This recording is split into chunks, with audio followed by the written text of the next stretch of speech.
Hello everyone. Welcome back to STS, 사이언스, 테크놀로지, 이코노미, 스트래티지 등을 고민하는 곳입니다. 오늘 삼성중공업과 함께 화끈하게 노셨습니까? 예, 신나는 하루였습니다. 드디어 기다리고 기다리던 슈퍼사이클 랠리가 이렇게 시작하는 것으로 저는 생각합니다. 그런데 그동안 삼중한테 뒤통수 까인 게 한두 번이 아니어서 말이죠. 아주 냉철하게 또 조심스럽게 관련된 팩트를 한번 쭉 정리해 보려고 합니다. 제일 중요한 것이 외국인 지분율 변동이라고 저는 생각합니다. 그래서 그 그림부터 한번 보시죠. 12월과 1월의 외국인 지분율 변동 상황입니다. 삼성중공업이 1등해서 12월에 0.68%, 1월에 0.52%, 합계 1.2% 상승했습니다. 거의 그 단기간에 외국인 지분율이 폭증했다고 할 수 있습니다. 현대미포가 1.16%이고요. 한국조선해양은 두 달 연속 외국인 지분이 하락해서 총 마이너스 0.45% 내려갔고, 현대중공업과 한화조선은 횡보입니다. 즉 큰 변화가 없다, 이런 것이고요. 그 다음에 이제 YTD 수익률이라는 것은 1월 1일부터 1월 31일까지가 수익률이고, HTD 수익률이라는 것은 전 고점에서 1월 31일 종가 기준 수익률이라고 이제 여러 번 말씀드렸는데, 이 두 개 YTD, HTD 수익률 흐름이 조선주 5개 중에서 지금 삼성중공업이 가장 양호합니다. 이건 이론이 없을 거 아닙니까? 그 그림에서 분명하니까요. 또 이렇게 된 게 오늘 삼성중공업이 아주 돋보이게 10%가량 이제 폭등을 했기 때문에 이제 상황이 딱 달라진 것이죠. 그래서 코덱스 200 수익률, 이게 바로 코스피의 시장 평균 수익률이라고 할 수 있죠. 이거 초과한 종목, 그게 주도주라는 겁니다. 예? 코덱스 200 수익률을 초과하면은 주도주가 되는데, 주도주 조건은 다른 걸 이제 여러 가지 다른 조건을 또 봐야 되기 때문에 단순하게 코덱스 200 수익률만 초과했다고 이게 주도주라고 할 수는 없겠죠. 그거는 이제 변론인데 다른 기회에 말씀드리도록 하고요. 일단 코덱스 200 수익률 초과한 종목이 삼성중공업, 한화조선, 한국조선해양, 이렇게 3개입니다.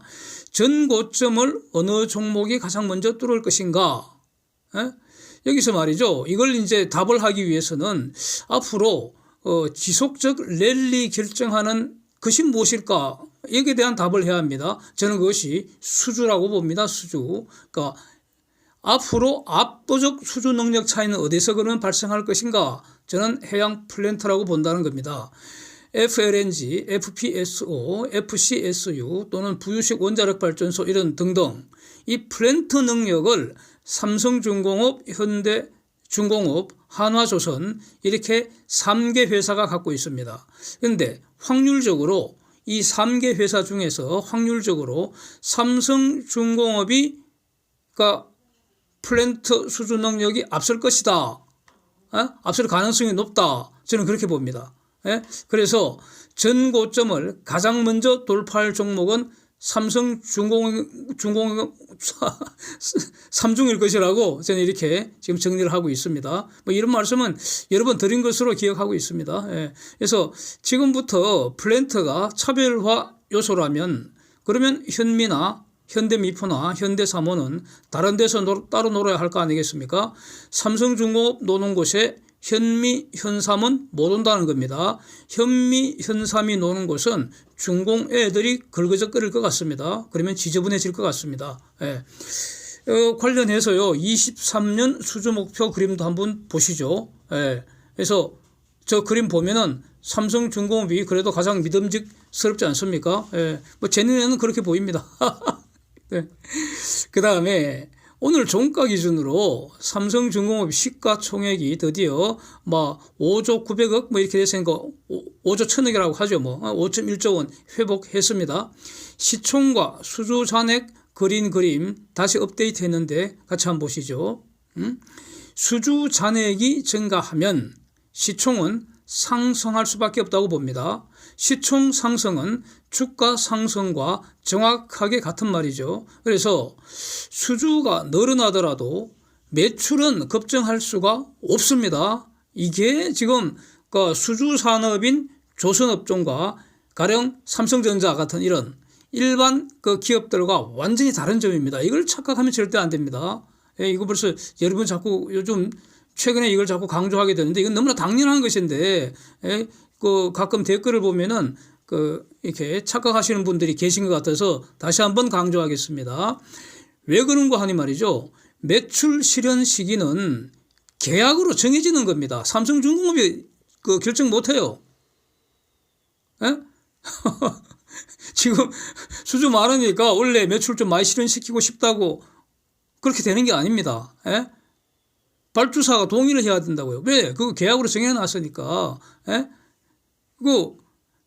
배를 빨리 만들면, 계약보다 배를 빨리 만들면 돈을 빨리 줘야 하잖아. 자금 계획이 달라진다고요. 그러니까 매출 실현 시기는 계약으로 정해지기 때문에 또 매출을 실현한 만큼 수주 잔액은 이제 감소하게 되고요. 그래서 삼성중공업이 23년 매출 목표 8조라는 그 의미는 대략 매월 한 6,600억 원 정도 수주 잔고가 감소할 거다. 이것과 대략 비슷한 말이고요. 수주 목표를 95억 불로 정했다는 것은 대략 매월 한 7억 9천만 달러 정도 수주한다는 그런 산수 아닙니까? 그렇다면 대략 매월 한 3,300억 원 정도, 그래서 대략 한 2.7억 달러 정도 수주 잔고는 누적적으로 계속 증가할 수밖에 없다는 겁니다. 이게 바로 산수입니다. 그런데 매월 2.7억 달러 수주 잔고 늘어나는 것은 평균이고요. 평균. 만약에 대형 플랜트 한두 개 터져버리면은 그러면 시총은 다시 스카이라켓 할 것이다. 저는 이렇게 기대를 하고 있습니다. 예. 그래서 조선주는 지금 어디쯤 가고 있는지 이제 다른 종목과 같이 한번 보겠습니다. 다른 일반 종목. 오늘 코스피는 비교적 크게 내렸죠. 그래서 1월 랠리를 주도했던 종목들, 가령 반도체, 삼성전자나 하이닉스가 오늘은 좀 박살이 났습니다. 그래서 코덱스 200의 YTD 수익률 상당 부분 반납을 해버렸습니다. 그래서 삼성중공업이 대략 한 10% 상승하는 등 조선주가 랠리를 펼친 결과로 지금 보시는 저 그림이 지난주 봤던 것과 지금 완전히 달라져 버렸습니다. 단 하루 만에 그냥 세상 확 뒤집어 버렸습니다. YTD 수익률은 대우조선이 22%로 1등입니다. 1등. 예. 지난주에는 신한지주가 1등 했지 않습니까? 다른 종목들 할 말은 굉장히 많은데, 예? 가령 은행주건 이렇게 자동차주건 굉장히 많이 있는데 다음 기회에 미루고요. 오늘은 반도체 집중적으로 한번 보겠습니다. 삼성전자가 4분기 실적 발표했는데 보시는 것처럼 영업이익 4분기 4.3조 났습니다. 전년 동기의 13.9조 원의 3분의 1도 안 된다 이겁니다. 3분의 1도 안 됩니다.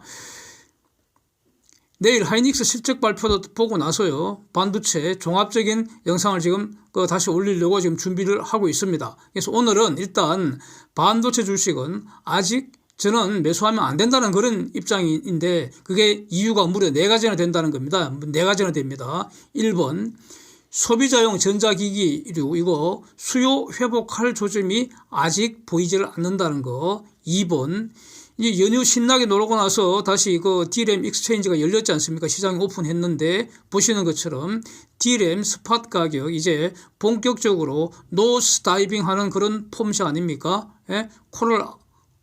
코를 밑으로 해서 그냥 뛰내리고 있다고요. 다이빙하고 있다고요. 밑으로. 3번 오늘 12월 산업활동 동향이 발표됐죠. 예, 제가 그림을 또 한번 그려봤는데 한번 보시죠. 반도체 12월 생산활동은 6개월 만에 한 4%대 찔끔 늘긴 했습니다. 보시는 것처럼. 아마 저것 때문에 12월, 1월 이렇게 반도체주가 좀 랠리를 보였는지 이거 좀 의아한데 말이죠. 저게 본격적인 생산 정상화로 볼 수는 저는 없을 거로 봅니다. 이 부분은 내일 비교적 자세하게 말씀을 드리도록 하겠습니다. 그냥 기술적 반등 수준으로 저는 정리를 하고요. 네 번째 이유, 드디어 지금 공식적으로 네덜란드 정부가 반도체 장비 중공 수출 금지를 본격화했습니다. 보도에 나와 있습니다. 기사에.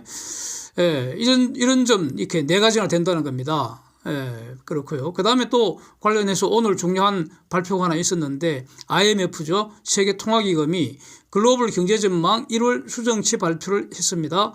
한국은 23년 1.7% 성장한다는 겁니다. 그래서 이게 작년 10월의 전망치 2%보다 악화되었죠. 그 다음에 미국은 1.4%로 전망을 해서 10월에 1%보다 상향 조정했는데 이 두 가지는 저는 수긍이 됩니다. 수긍이 됩니다. 한국은 저는 개인적으로 1.7%보다 1.7% 달성 못할 것 같습니다. 금년에. 그렇고요. 그래서 이제 어쨌든 그 미국이 금년 상반기에 심각한 경기 침체 겪을 것이다. 그래서 그런 주장이 많이 있었는데 저는 그거 엄청 반박을 했지 않습니까? 저는 그 주장에 반대를 했었죠. 그런데 미국 경기 침체 그 주장은 점점 더 그 힘이 빠질 것 같습니다. 그렇고 그런데 여기서 제가 수긍할 수 없는 부분은 준공 숫자를 좋게 만들었다는 겁니다. 저 상당히 의아합니다. 준공이 금년에 5.2% 성장을 예상을 한다는 겁니다. 작년 10월에 4.4%보다도 크게 상향 발표를 했는데 IMF가 저렇게 준공을 좋게 보는 근거는 코로나 봉쇄를 포기하고 경제를 리오프닝한 효과를 반영했다. 이렇게 이제 설명을 하는데 그런데 제가 볼 때는 코로나 봉쇄보다 더 무서운 것이 반도체 전쟁, 기술 전쟁이라고 봅니다. 저는. 코로나는 시간 지나면 끝이라도 있죠. 지금 격화되는 저 기술 전쟁은 끝이 없을 것이다. 끝을 가늠하기 힘들 것이다. 무기한, 무제한, 무조건 협상을 할 수도 없다고요. 무기한, 무제한, 무기한으로 진행될 거다. 저는 이렇게 보기 때문입니다. Thanks for watching. See you next.